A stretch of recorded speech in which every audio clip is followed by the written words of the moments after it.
apa tirakat, apa mujahadah seorang bapak dan ibunya Imam Bukhari sampai memiliki anak secemerlang Imam Bukhari yang namanya abadi di dalam lesan para penuntut ilmu bahkan ratusan tahun setelah beliau meninggal dunia. Mari kita bedah Pak di dalam biografi dan manaqibnya Imam Bukhari. Maka sesungguhnya Imam Bukhari itu akhirnya menjadi ulama besar karena dua tirakat. Tirakat bapaknya dan tirakat ibunya. Tirakat ibunya adalah ketika Imam Bukhari lahir dalam kondisi buta. Maka Imam Bukhari ketika lahir dalam kondisi buta, ibunya betul-betul menghidupkan malam dengan tahajud, membasahi tempat sujudnya, dan tidak pernah putus mendoakan Imam Bukhari supaya dikembalikan penglihatannya. Maka hampir 1 bulan atau 2 bulan setelah beliau memanjangkan doanya, memanjangkan tahajudnya, tirakatnya di dalam doa dan sholat, satu malam ibunya ketika lelah berdoa tertidur di atas tempatnya beliau beribadah. Lalu beliau berjumpa dengan Nabi Ibrahim.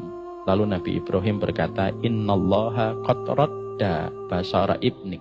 Sesungguhnya Allah telah mengembalikan penglihatan anakmu.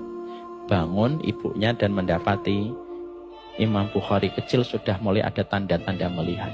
Dan tanda melihatnya Imam Bukhari itu berangsur-angsur sampai akhirnya sempurna penglihatan Imam Bukhari. Makanya kita Pak sebagai seorang laki-laki, kalau kita tahu doa istri kita 3 kali lebih mustajab daripada doa kita sebagai bapak untuk anak-anak kita, kasih tahu sama istri kita, doamu 3 kali lebih mustajab daripada doaku. Berdoalah yang sering kepada anak-anak kita. Karena aku kalau berdoa kalah 3 kali set daripada doamu. Kamu boleh marah kepadaku, kamu boleh kecewa sama aku, tapi kamu tidak boleh menghentikan doamu untuk anak. Dan laki-laki yang baik adalah laki-laki yang terus mengingatkan istrinya untuk mendoakan anak-anaknya. Karena apa? Doanya wanita itu luar biasa didengarkan oleh Allah daripada doanya seorang bapak. Dan kita tidak usah protes. Kok gitu sih Ustaz? Tidak usah. La yus'alu amma yaf'alu wa hum yus'alun. Allah tidak pernah ditanya, kita yang ditanya sama Allah. Tirakat yang kedua, tirakat bapaknya, namanya Ismail bin Ibrahim. Ismail bin Ibrahim ini seorang penuntut ilmu Pak. Beliau sakit dan beliau meninggal dunia.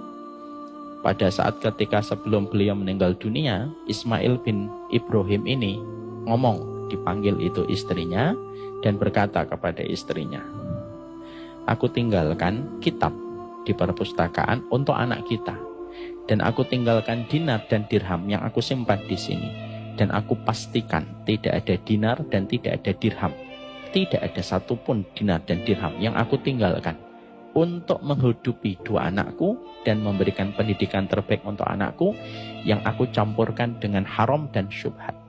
Aku pastikan dinar dan dirhamnya bersih untuk kedua anak kita.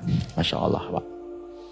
Dari tirakatnya seorang bapak untuk mencari harta yang bersih, dari tirakatnya seorang ibu yang terus berdoa, lahirlah dengan gemilang seorang anak yang bernama Muhammad bin Ismail bin Ibrahim yang akhirnya bergelar dengan nama Imam Bukhari.